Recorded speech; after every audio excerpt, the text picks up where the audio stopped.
अहान रायजादा, ऐसा वजनदार नाम मानो इंडिया की टॉप बिजनेसमैन फैमिलीज में से किसी एक का वारिस हो। मगर हम जिस अहान रायजादा की बात कर रहे हैं उसके कतरे कतरे से बेबसी झांक रही है। अहान एक करोड़पति बिजनेस फैमिली का दामाद तो जरूर है, मगर उसकी हालत पर घर के नौकर भी कहते हैं। कुछ पैसे चाहिए तो बता देना, तुम्हारी गरीबी देखी नहीं जाती।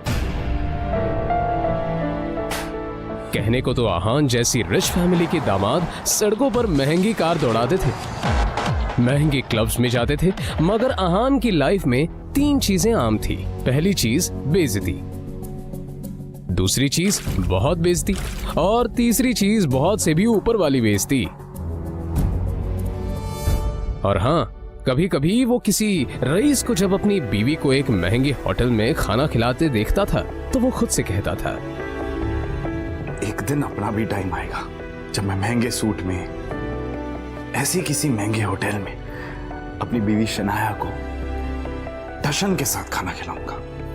जब वो मेरे सीने से लग के एक रोमांटिक डुएट में मेरे साथ रोमांटिक कैंडल लाइट डांस करेगी ना तो वहां बैठे सारे रईसजादों के सीने पर सांप लौटेंगे।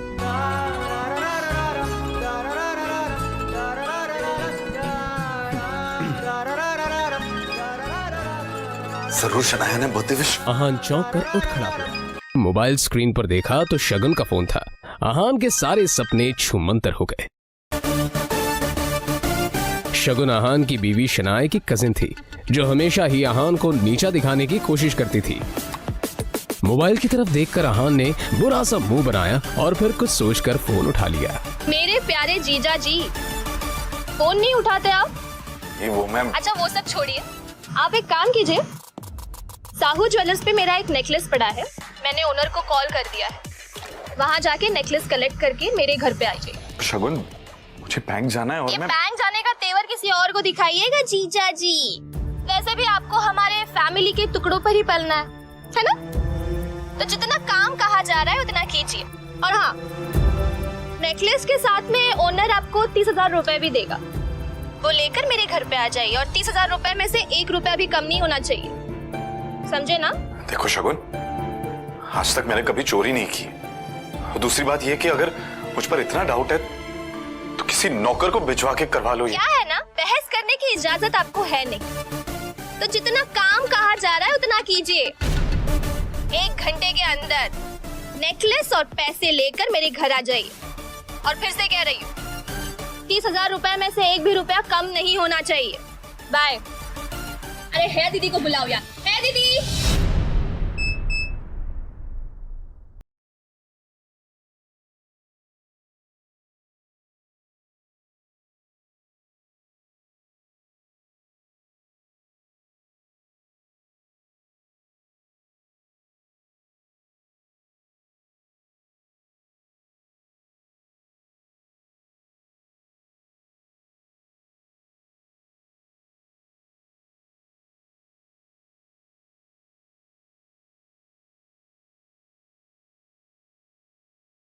हमने देखा तो उसकी सांस यामिनी गिल अपनी कुछ सहेलियों के साथ रमी पार्टी में व्यस्त थी। तभी यामिनी जी की एक सहेली ने अपने सैंडल की तरफ देखकर कहा, यामिनी, ये देखो ना, तुम्हारे यहाँ आते आते मेरा बेल्ट टूट गया चप्पल का, अब मैं घर कैसे जाऊंगी? अरे इसमें टेंशन लेने वाली कौन सी बात है, तुम पार्टी एंजॉय करो, मैं नौकर से कह दूंगी, वो ठीक करवा कर लाएगा। ना ना, मैं नौकरों पे भरोसा नहीं करती, मेरी चप्पल महंगी है, तू एक बार टूट गई चप्पल तो मैं दोबारा पहनती नहीं हूँ, लेकिन क्या करूँ, घर भी तो जाना है ना।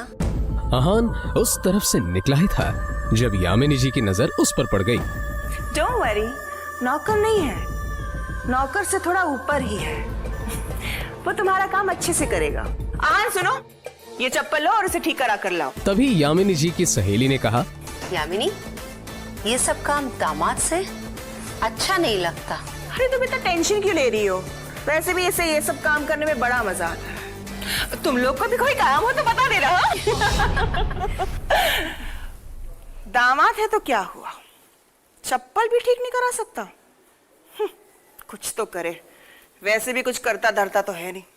ये बातें सीधा आहान के दिल पर आकर लगी, मगर अब उसे ये सब हमेशा ही सुनने की आदत हो गई थी। उसे याद था कि आज उसका बर्थडे है, मगर ये सिर्फ उसे ही याद था, बाकी किसी को भी इससे कोई मतलब नहीं मैं था। भी शगुन का काम करने जा रहा हूँ।